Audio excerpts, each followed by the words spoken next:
Amen. Je tiendrai bon, je compterai sur toi. Voilà que ce chant nous invite évidemment à placer notre confiance dans le Seigneur Jésus. Et nous avons d'autant plus besoin de lui faire confiance. Nous savons pourquoi? Parce que nous savons que nous vivons des jours mauvais. Et lorsque nous sommes dans un temps de désespoir, de confusion, lorsque nous sommes dans des temps où malheureusement eh bien, le mal agit, le péché abonde, eh bien, nous voulons d'autant plus nous appuyer sur le Seigneur pour tenir ferme face à toute l'adversité dont les uns et les autres nous devons faire face. Et j'aimerais que nous puissions nous pencher sur un thème que j'ai déjà abordé.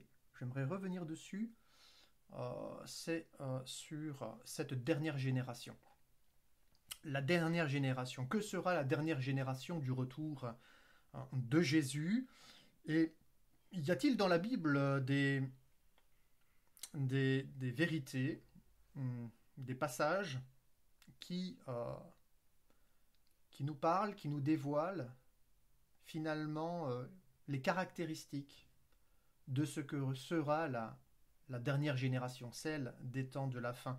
C'est d'autant plus important que cela nous permet aussi de mesurer, dans une plus juste mesure, eh bien, l'époque que nous traversons, euh, et ainsi d'avoir assez de discernement pour comprendre l'époque, les circonstances, les défis auxquels nous sommes confrontés, et nous préparer évidemment en fonction de cela, nous préparer activement au retour du Seigneur. Alors j'aimerais pour cela vous inviter à ouvrir la Bible dans l'évangile de Matthieu au chapitre 24. Nous allons lire un texte à partir du verset 36. Jésus effectivement va expliquer à sa génération, aux disciples, eh bien, quelles sont les caractéristiques de cette dernière génération? Génération qui précédera son retour glorieux. Alors, je vais lire ce texte, Matthieu 24, verset 36, où il est écrit « Pour ce qui est du jour et de l'heure, personne ne le sait, ni les anges des cieux, ni le Fils, mais le Père seul. Ce qui arriva du temps de Noé arrivera de même à l'avènement du Fils de l'homme. Car dans les jours qui précédèrent le déluge, les hommes mangeaient et buvaient, se mariaient et mariaient leurs enfants, jusqu'au jour où Noé entra dans l'arche. Et ils ne se doutèrent de rien, jusqu'à ce que le déluge vint et les emporta tous. Il en sera de même à l'avènement du Fils de l'homme. Alors de deux hommes qui seront dans un champ, l'un sera pris, l'autre laissé. De deux femmes qui moudront à la meule, l'une sera prise et l'autre laissée. Veillez donc, puisque vous ne savez pas quel jour votre Seigneur viendra. Sachez-le bien, si le maître de la maison savait à quelle veille de la nuit le voleur doit venir, il veillerait et ne laisserait pas percer sa maison. C'est pourquoi, vous aussi, tenez-vous prêts, car le Fils de l'homme viendra à l'heure où vous n'y penserez pas. Ici, bien évidemment, nous sommes dans un discours eschatologique, un discours qui concerne la fin des temps. Il est question, pour ce qui est du jour et de l'heure, personne ne le sait. Personne ne le sait. Il n'y a donc pas à essayer de se projeter en disant, voilà, telle période de l'histoire, Jésus va revenir, etc., etc. Néanmoins, Jésus donne quand même des éléments qui nous permettent de nous repérer. En tout cas, concernant le caractère proche, la proximité, le fait qu'il est là. Et parce que nous avons des éléments de comparaison aujourd'hui par rapport à ce que Jésus annonce, eh bien nous pouvons effectivement réaliser certaines choses. Ici, Jésus nous parle donc des temps de Noé. Et je remarque que ce discours eschatologique, nous le retrouvons aussi dans cette comparaison de cette génération de Noé, finalement, dans Luc chapitre 17 à partir du verset 26. Donc là aussi, il est écrit ceci, « Ce qui arriva du temps de Noé arrivera de même au jour du Fils de l'homme. Les hommes mangeaient, buvaient, se mariaient leurs enfants. Jusqu'au jour, jusqu'à un moment donné, jusqu'à un temps fixé, où Noé entra dans l'arche, le déluge vint, et les fit tous périr. Ce qui arriva du temps de Lot arrivera pareillement. Les hommes mangeaient, buvaient, achetaient, vendaient, plantaient, bâtissaient. Mais le jour où Lot sortit de Sodome, une pluie de feu et de soufre tomba du ciel, et les fit tous périr. Il en sera de même le jour où le Fils de l'homme paraîtra. Amen. L'avènement du Fils de l'homme est une expression qui désigne le retour de Jésus. Nous retrouvons une autre expression dans la parole de Dieu, dans les écrits de la Nouvelle Alliance. C'est l'expression « le jour du Seigneur ». Le jour du Seigneur, ce n'est pas le jour du dimanche. Le jour du Seigneur se rapporte toujours au temps de la fin, c'est-à-dire au jour de son avènement, lorsqu'il apparaîtra dans le ciel de gloire, pour instaurer son règne avec tous les saints. Nous savons que le retour de Jésus va d'abord être précédé par un événement tout à fait particulier pour l'Église. Comme je l'ai déjà expliqué, et comme la Bible nous l'enseigne, à la fin des temps, avant le retour de Jésus en gloire, il y aura 3 rassemblements. Le premier des rassemblements concerne la nation d'Israël. La Bible dit qu'il rassemblera les exilés et il les ramènera sur le territoire qu'il a promis de donner à Abraham, Isaac et Jacob, c'est-à-dire la terre d'Israël. Évidemment, cet événement, nous ne pouvons pas l'ignorer. C'est une réalité que nous pouvons constater aujourd'hui. De sorte que la promesse que Dieu a faite à Abraham dans le livre de la Genèse, c'est-à-dire dans les premières alliances, eh bien, elle s'accomplit aujourd'hui. Cela signifie que les prophéties de l'ancienne alliance ne sont pas anciennes, mais qu'elles sont de notre actualité. C'est un fait que nous pouvons évidemment constater et mesurer d'une manière factuelle aujourd'hui. Et puis, il y a un autre rassemblement. Parallèlement au fait de rassembler son peuple qui a été dispersé à cause de l'exil de Rome sur toute la terre, il y a un autre rassemblement qui se prépare avant le retour glorieux de Jésus. C'est le rassemblement de l'Église. Nous voyons que dans la parole de Dieu, pour le peuple juif, une promesse lui a été faite. C'est une terre. Et il y a évidemment une promesse par rapport à cette terre qui est liée à la cité de Jérusalem, la Jérusalem terrestre. Pour l'Église, pour tous ceux qui ne sont pas juifs, il y a une promesse qui n'est non pas terrestre mais céleste. Ça concerne la Jérusalem des cieux. Pour cette raison d'ailleurs, l'Église connaîtra un enlèvement. Littéralement, il s'agit d'un rassemblement. D'ailleurs, l'apôtre Paul emploie cette expression pour ce qui concerne notre rassemblement auprès de lui. L'Église sera rassemblée auprès de lui, dans le ciel de gloire. Bien sûr, c'est un enlèvement, puisque, à la voix de l'archange, au son de la trompette de Dieu, au signal donné, qu'est-ce qui se passera? Eh bien, les morts en Christ ressusciteront premièrement, et nous, les chrétiens, eh bien, nous les ensuite suivrons sur les nuées à la rencontre de Jésus. Et nous serons avec lui pour toujours. Évidemment, nous reviendrons également avec le Seigneur lorsqu'il reviendra régner sur la terre en mettant un terme à une action destructrice des nations, génocidaire, contre le peuple juif. Et nous le savons, il y aura un troisième rassemblement. C'est le rassemblement des nations contre Israël. Et là, Dieu interviendra pour mettre un terme à cette tentative de destruction du peuple juif, au même titre qu'un jour une nation a essayé de détruire le peuple juif. Dans la Bible, il s'agit de l'histoire d'Esther. Et Dieu est intervenu miraculeusement. Oui, nous bénissons le Seigneur parce qu'il intervient. Il intervient dans l'histoire afin que le mal ne triomphe pas, afin que la mort ne triomphe pas.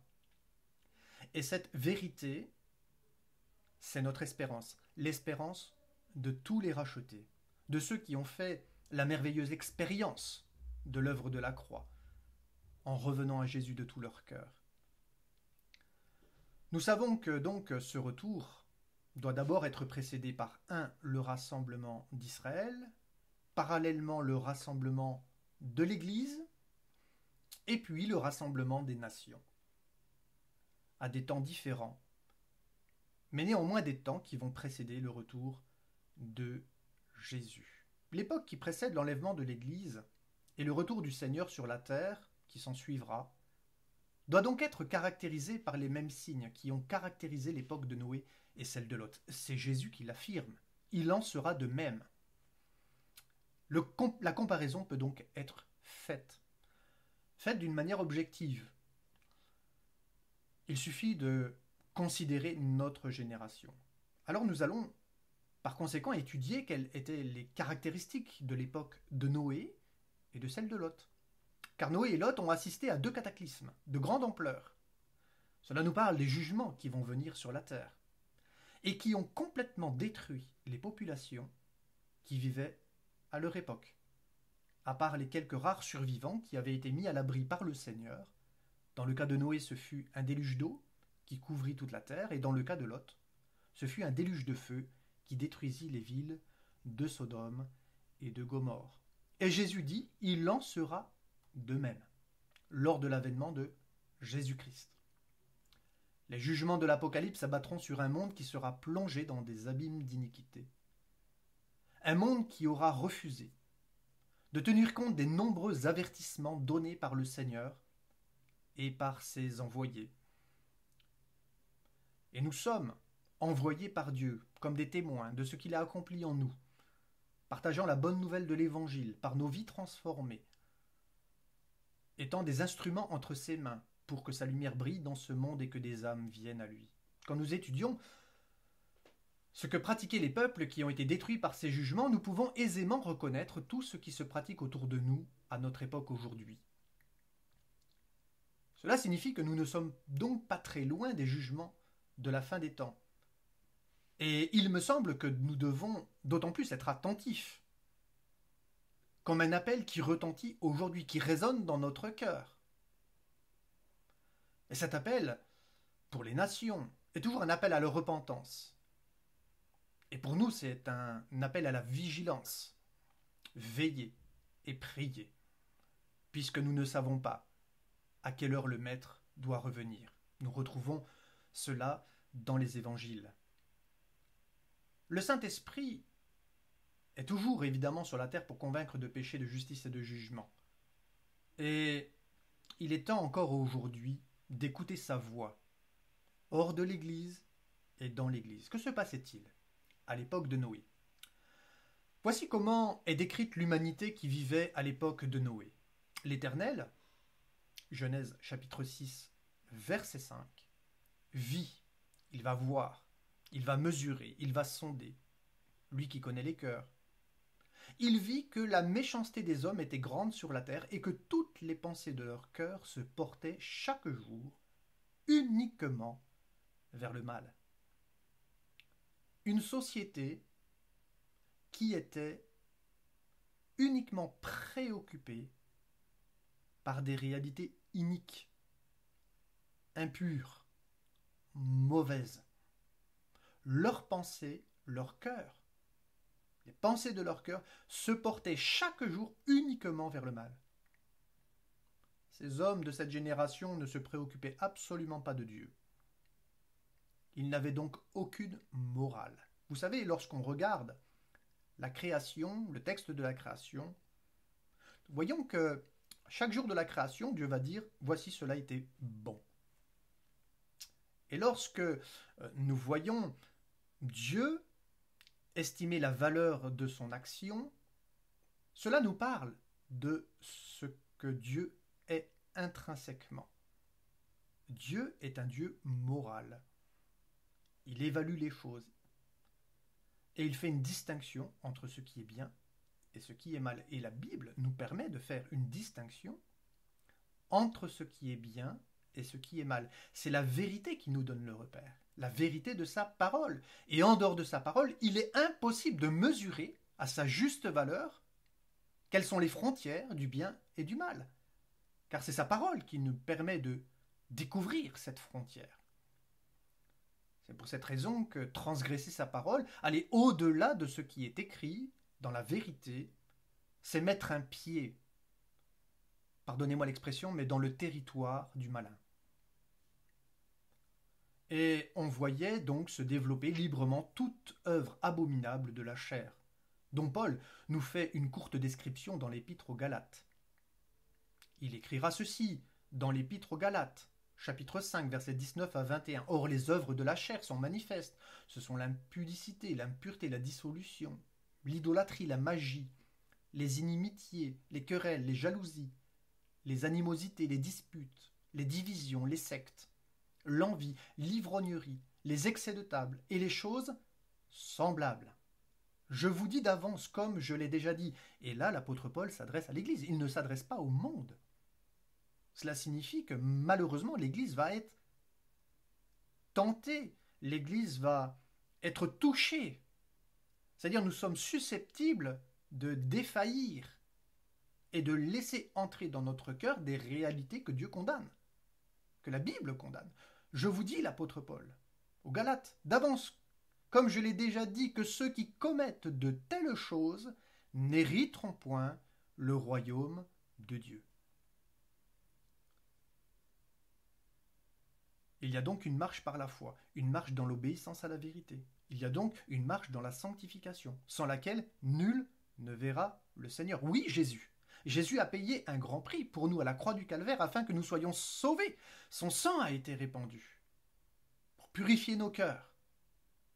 Mes frères et sœurs, si la repentance ne suit pas d'une authentique conversion, c'est-à-dire d'un choix déterminé, authentique, vrai, sincère, profond, de nous tourner vers le Dieu vivant, de quitter notre vie passée, de nous dépouiller des œuvres de la chair, à travers l'œuvre de la croix pour revêtir Christ, pour marcher en nouveauté de vie avec Dieu, pour ne plus vivre pour nous-mêmes mais pour vivre pour le Seigneur, alors malheureusement, si nous ne renonçons pas aux œuvres de la chair, eh bien, la Bible dit que ceux qui commettent de telles choses, les œuvres de la chair, n'hériteront point le royaume de Dieu.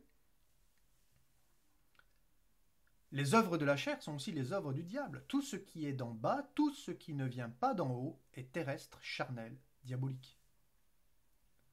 Jacques, l'apôtre, écrira au chapitre 3, versets 14 à 17, « Mais si vous avez dans votre cœur un zèle amer et un esprit de dispute, ne vous glorifiez pas, et ne mentez pas contre la vérité. Cette sagesse n'est point celle qui vient d'en haut, mais elle est terrestre, charnelle, diabolique. Car là où il y a un zèle amer et un esprit de dispute, il y a du désordre et toutes sortes de mauvaises actions. La sagesse d'en haut est premièrement pure, ensuite pacifique, modérée, conciliante, pleine de miséricorde et de bons fruits, exempt de duplicité et d'hypocrisie. » Jacques nous parle d'un zèle amer et d'un esprit de dispute. Cela caractérise l'esprit de violence qui a toujours animé les populations, qui a mené les guerres, qui a mené l'esclavage, la soumission, par la force, et qui ont fini toujours, finalement, sous la condamnation. Et le jugement de Dieu est intervenu. C'était le cas à l'époque de Noé. La Bible dit, dans Genèse chapitre 6, versets 11 à 13, que la terre était corrompue devant Dieu. La corruption. La terre était pleine de violence. Les manigances, la violence, la domination. Dieu regarda la terre, et voici, elle était corrompue, car toute chair avait corrompu sa voie sur la terre. Alors Dieu dit à Noé, la fin de toute chair est arrêtée devant moi, car ils ont rempli la terre de violence. Voici, je vais les détruire avec la terre. L'une des caractéristiques de cette époque était que la terre entière était remplie de violence. Mais, frères et sœurs, aujourd'hui, lorsque nous regardons la situation de notre monde, lorsque nous allumons la télévision, lorsque nous entendons la radio, qu'entendons-nous? Des meurtres, des guerres, de la violence, partout, dans les rues. C'est quelque chose d'incroyable. Et vous remarquez que cette violence, elle prend de plus en plus de force. Regardez par rapport même aux jeunes générations aujourd'hui. De plus en plus, cela concerne des adolescents. C'est exactement ce qui caractérisait la vie au temps de Noé. La violence est devenue universelle. Meurtre, assassinat, une indifférence à la souffrance, torture, viol, règlement de compte, destruction. La vie humaine, dans cette société, on a l'impression qu'elle ne vaut plus grand-chose aujourd'hui. Et dès leur plus tendre enfance, les hommes sont confrontés à une marée de violence ininterrompue, que ce soit à travers la télévision, les jeux vidéo et autres. On ne voit que ça. Et ça s'étale sans cesse dans tous les médias. Cette violence est tellement omniprésente que la plupart des consciences en sont aujourd'hui comme cautérisées, anesthésiées. Et les gens finissent par ne plus s'étonner de rien. Ne plus être choqués de rien. Il y a comme une sorte d'acceptation de la situation, un renoncement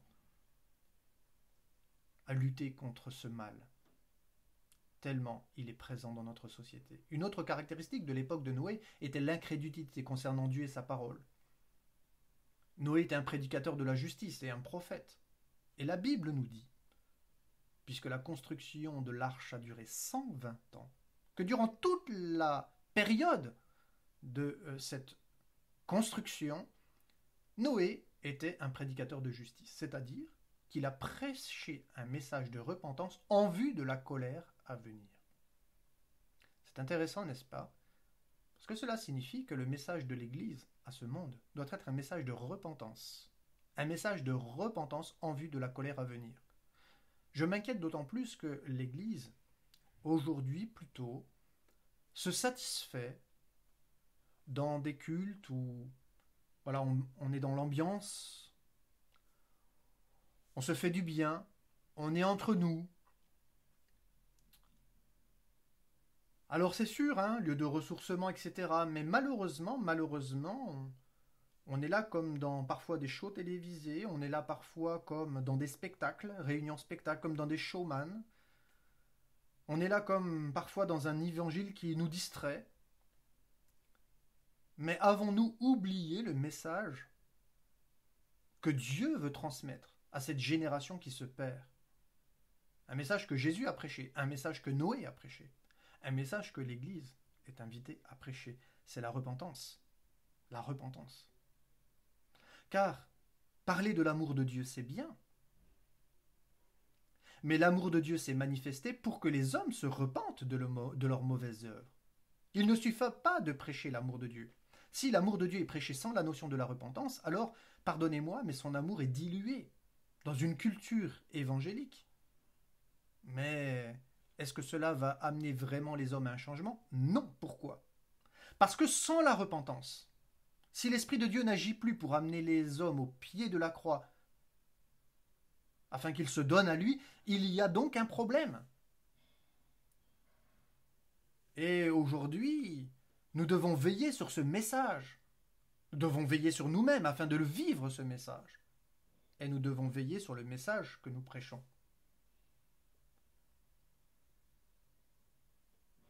La patience de Dieu s'est prolongée pendant ces années de construction. Pendant cette longue période, que faisaient les habitants de la terre? Ils se moquaient, c'étaient des moqueurs. Ils se moquaient de Noé. Ils ridiculisaient Noé. Ils injuriaient. Et aujourd'hui, lorsque nous voyons l'attitude de ce monde, de cette société à l'égard de l'Église, nous pouvons être très inquiets. Car finalement,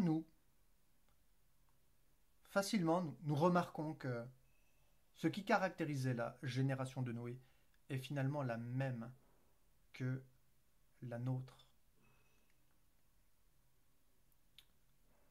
Dieu n'épargnera donc pas non plus les impies de notre monde actuel qui refusent de se repentir et qui se moquent de tous ceux, les enfants de Dieu, qui les appellent à vivre une authentique repentance. Le Seigneur Jésus confirme lui-même que la fin des temps serait caractérisée par l'impiété et l'iniquité. La Bible dit ceci, c'est Jésus qui la Bible rapporte les paroles de Jésus, notamment Matthieu, au chapitre 24, versets 12 à 14. Jésus dira, parce que l'iniquité se sera accrue, la charité du plus grand nombre se refroidira. Mais celui qui persévérera jusqu'à la fin sera sauvé. Cette bonne nouvelle du royaume sera prêchée dans le monde entier pour servir de témoignage à toutes les nations. Alors viendra la fin. Aujourd'hui, l'évangile a fait le tour du monde. L'évangile est parti de Jérusalem.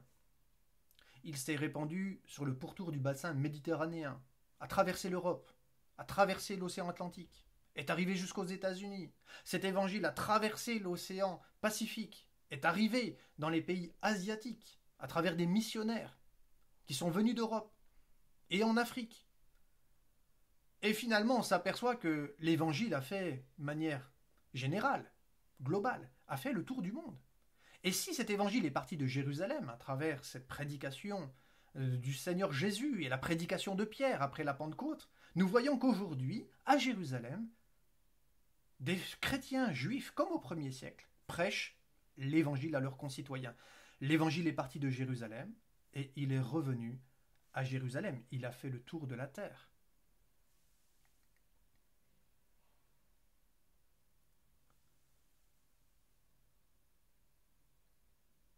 La question se pose, où en sommes-nous dans notre foi?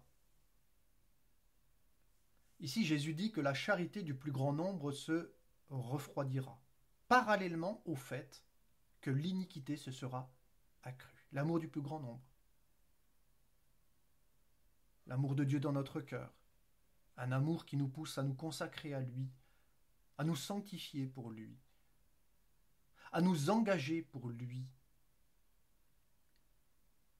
à avoir une relation profonde et personnelle avec Dieu, chaque jour, à chaque instant, à chaque moment.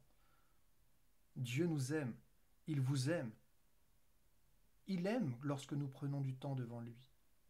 Il aime le Seigneur que nous soyons à ses pieds pour prier, pour l'adorer, pour étudier sa parole, pour vivre ce moment de tête-à-tête, de vérité avec Dieu, afin que lorsqu'on lit les Écritures, le Saint-Esprit puisse agir dans notre cœur, puisse nous révéler sa pensée, nous montrer le chemin à suivre, et nous permettre donc, effectivement, comme j'aime bien l'exprimer régulièrement, nous permet de vivre en harmonie avec sa volonté.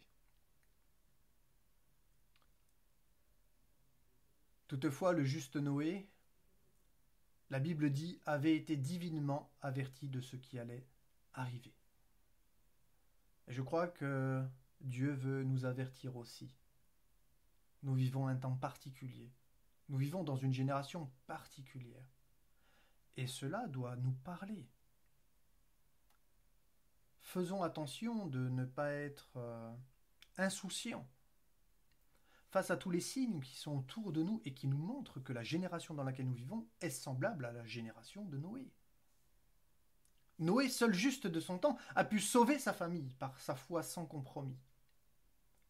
Il fut justifié par sa foi, mais aussi c'est par sa foi qu'il a aussi condamné un monde incrédule. De même, aujourd'hui, le petit reste fidèle sera caractérisé par une foi sans compromis qui lui permettra d'entrer dans l'arche spirituelle avant le déluge de l'Apocalypse, condamnant par là un monde incrédule et rebelle.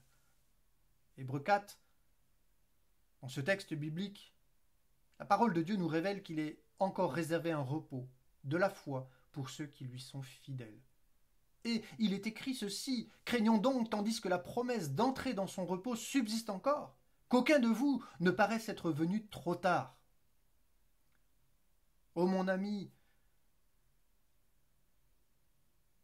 toi qui nous suis peut-être régulièrement ou de temps en temps, ou qui viens à l'église, que ce soit par curiosité ou autre, la promesse est là, d'entrer dans son repos. Pourquoi? Si le Saint-Esprit parle à ton cœur, pourquoi lui résister? Pourquoi ne pas lui ouvrir ta vie, la porte de ton cœur, le laisser entrer, purifier les choses, nettoyer, guérir, consoler? N'avons-nous pas besoin?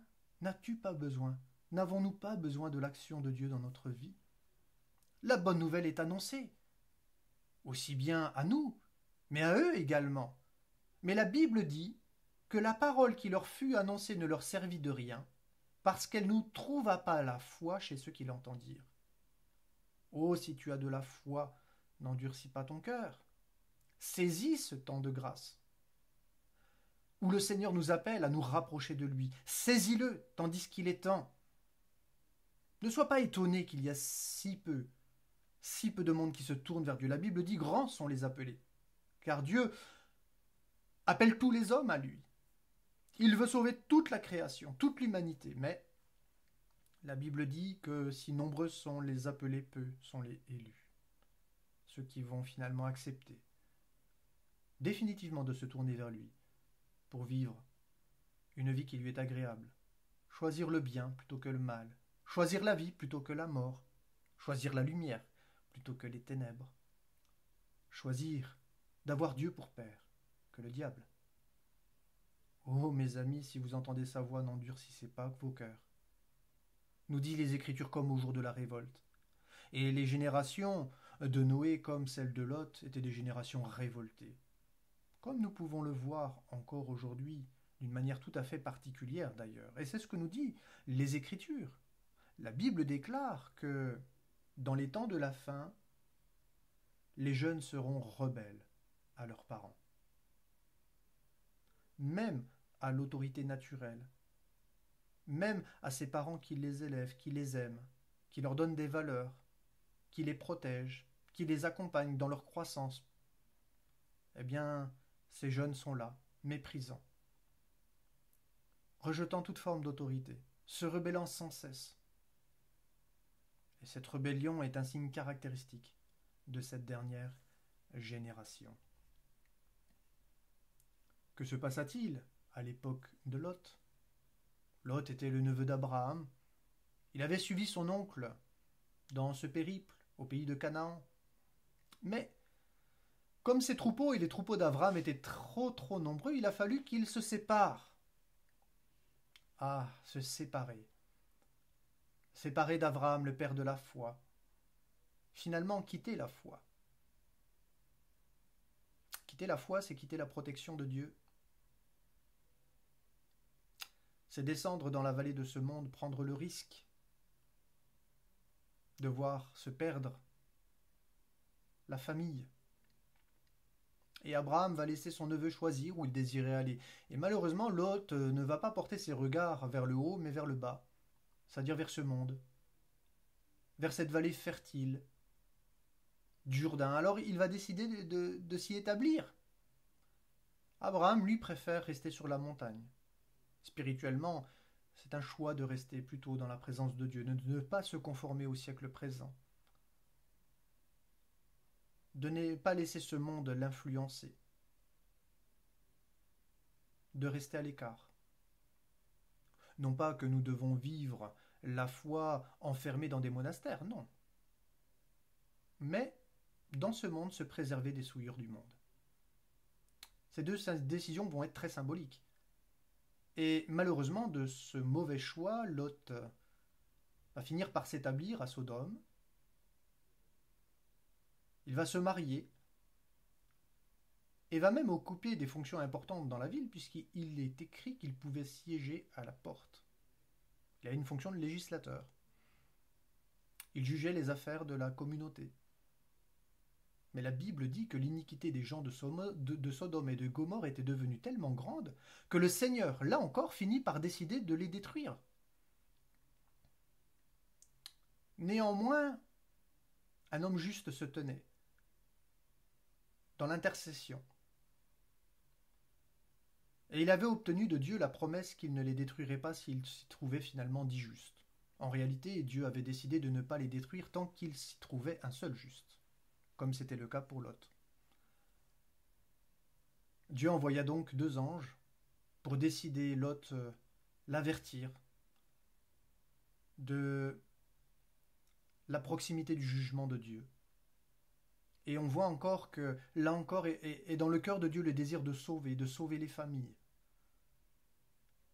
Seulement, il y avait une grande différence entre le juste Noé et le juste Lot.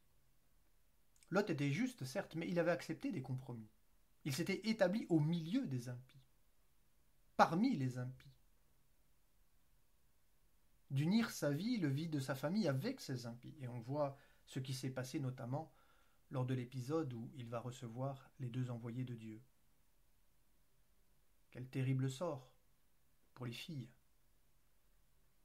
Un monde d'impiété, un monde d'impudicité, qui caractérisait cette société immorale. Et on voit que ses fils, ses gendres et ses filles mariés refusèrent de l'écouter. Et Lot ne put quitter Sodome qu'avec sa femme et ses 2 filles, qui n'avaient pas connu encore d'homme.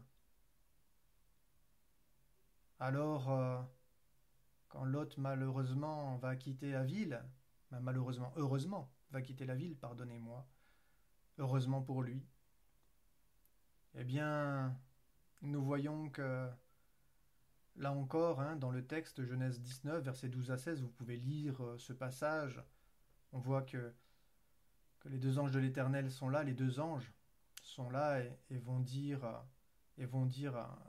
levez-vous, dit-il, sortez de ce lieu, car l'Éternel va détruire la ville. Mais aux yeux de ses gendres, la Bible déclare qu'il parut plaisanter. Dès l'aube du jour, les anges insistèrent auprès de Lot en disant « Lève-toi, prends ta femme et tes 2 filles, qui se trouvent ici, de peur que tu ne périsses dans la ruine de la ville. » Et comme il tardait, les hommes le saisirent par la main, lui, sa femme et ses 2 filles, car l'Éternel voulait l'épargner. Ils l'emmenèrent et le laissèrent hors de la ville. C'est presque de force que les anges vont entraîner Lot, son épouse et ses 2 filles, hors de la ville. C'est tellement vrai que son épouse, finalement, elle aurait préféré rester. Et préférant rester, eh bien, elle va finir comme une statue de sel. Le jugement de Dieu va aussi tomber sur elle. C'est incroyable. C'est vrai que lorsque l'on accepte des compromis, il ne faut pas rêver. On donne à l'adversaire, le diable, des occasions de vivre, en réalité, une foi vaine, une foi dans l'illusion. On croit qu'on peut faire des compromis avec Dieu, mais ça n'existe pas. Il n'y a aucun compromis possible avec le mal, avec le péché. Le Seigneur veut que nous soyons tout entiers à lui. Il veut que notre cœur soit tout entier pour lui. Et vraiment, je le crois, Dieu nous invite à travers ses Écritures, et je ne parle pas simplement à ceux qui nous écoutent ce matin, je parle à moi-même, Dieu nous invite tous ensemble, le peuple de Dieu, à réfléchir à la manière dont nous vivons notre vie, parce qu'il revient bientôt, et il se prépare une église qui est pure, sans ride. La Bible dit ni tache, irrépréhensible devant lui. Voilà le degré de pureté, de sainteté dans laquelle Dieu nous dirige pour nous préparer à sa rencontre, parce qu'il est saint. C'est-à-dire mis à part, séparé des réalités de ce monde. Que Dieu nous accorde la grâce de comprendre ces choses et de vivre l'Évangile d'une manière simple. Alors que le Seigneur, à travers ces quelques paroles que j'ai pu vous partager, puisse vous permettre de mesurer, puisse nous permettre de mesurer, à sa plus juste valeur, les temps dans lesquels nous vivons. Je crois que Dieu se tient à la porte Il frappe encore dans la porte des cœurs. Il est là. Mais, frères et sœurs, il est sûr que lorsque nous regardons cette société qui se détruit, être détruit par la puissance du péché, qui est dominée par le mal, par le prince du mal, le diable, nous devons d'autant plus veiller, faire très attention. Parce que, comme Jésus l'a dit, de deux qui seront dans un champ, l'un sera pris, l'autre laissé. C'est pas qu'il y a 50% de chances qu'on soit sauvé. C'est pas ça. Seigneur, simplement, c'est soit on est prêt, soit on ne l'est pas. Il n'y a pas de demi-mesure. Jésus a tout donné pour nous. Pour que ce salut, nous puissions l'obtenir pour prix de notre foi. Parce que c'est par la foi que nous sommes sauvés. Une foi authentique, un attachement à Dieu, où nous allons porter notre croix chaque jour. C'est-à-dire où nous allons, oui, nous dépouiller de nous-mêmes, afin de vivre pour lui. Que le Seigneur nous aide à comprendre ces vérités, à être d'authentiques disciples, à ne pas nous satisfaire, pardonnez-moi, mais d'une vie religieuse, ou d'illusion, en cherchant toujours à satisfaire notre foi à travers, j'ose le dire, des choses qui ne construisent pas réellement notre vie chrétienne. Oh, c'est bien de passer du temps dans la louange et dans l'adoration. C'est bien d'écouter de la musique chrétienne, mais frères et sœurs, ça ne remplacera pas votre lecture biblique. Frères et sœurs, la musique chrétienne ne remplacera pas les temps de prière. Oui, nous sommes appelés à l'adorer, oui c'est vrai, c'est vrai. Mais plus qu'à travers des chants. Nous sommes appelés à adorer Dieu à travers une vie transformée, une vie authentiquement transformée, une vie d'obéissance, une vie qui est placée entre les mains du Créateur comme un instrument avec lequel Dieu va pouvoir se glorifier. Ne nous trompons pas. Ne perdons pas notre temps dans des choses qui peuvent nous distraire, certes nous faire du bien, qui sont utiles, il est vrai, car il ne faut pas tomber dans des exagérations. Mais faisons attention à être équilibrés dans la manière dont nous construisons notre foi. Que nous ne puissions pas tomber dans le piège d'être des consommateurs de la présence de Dieu, mais que nous puissions être acteurs comme Abraham, comme Noé, qui ont été des instruments, qui ont été actifs, qui ne sont pas simplement restés dans l'adoration, dans l'adoration, dans l'adoration. Noé a été prédicateur de la justice. Activement, il a construit l'arche, il était à l'œuvre. Et puis, Abraham était actif. Il paissait le troupeau. C'était un homme juste et intègre. Il était un intercesseur. Et nous voulons être de ceux qui, à la fois, vivons et proclamons le message en étant des disciples authentiques, attachés au peuple de Dieu, attachés à l'Église, vivant notre foi dans l'Église et à travers l'Église, et nous voulons également être des hommes et des femmes de prière, tenant à ses pieds, intercédant pour ce monde impie, pour ceux qui nous entourent, pour nos familles qui se perdent, parce que nous devons racheter les jours. Ils sont mauvais. Que Dieu nous accorde la grâce de saisir, oui, les temps dans lesquels nous vivons, et que nous puissions prendre au sérieux la part qui est la nôtre, et dans laquelle Dieu veut nous emmener. Être une église vivante, à travers laquelle il peut briller et œuvrer. Permettons au Saint-Esprit d'agir à travers nos vies et à travers l'Église. Que Dieu vous bénisse, qu'il vous encourage. Salutations à toutes les familles que vous représentez. Le Seigneur est votre force. Comptez sur lui. Amen. À bientôt frères et sœurs, nous nous retrouvons le mardi soir pour l'étude biblique, le jeudi soir pour un temps de prière et d'étude de la parole de Dieu, d'abord sur Zoom, d'abord sur YouTube, sur notre chaîne, à Dédé de Thionville, et puis ensuite pour les chrétiens de l'Église sur notre Zoom. Et puis nous nous retrouverons donc pour d'autres dimanche prochain, en n'oubliant pas que nous avons un jeûne et prière. Pour ceux qui le souhaitent, vous pouvez venir à partir de midi, quel que soit votre groupe au niveau de l'Église. Voilà, que le Seigneur vous encourage. Soyez bénis, frères et sœurs. Amen.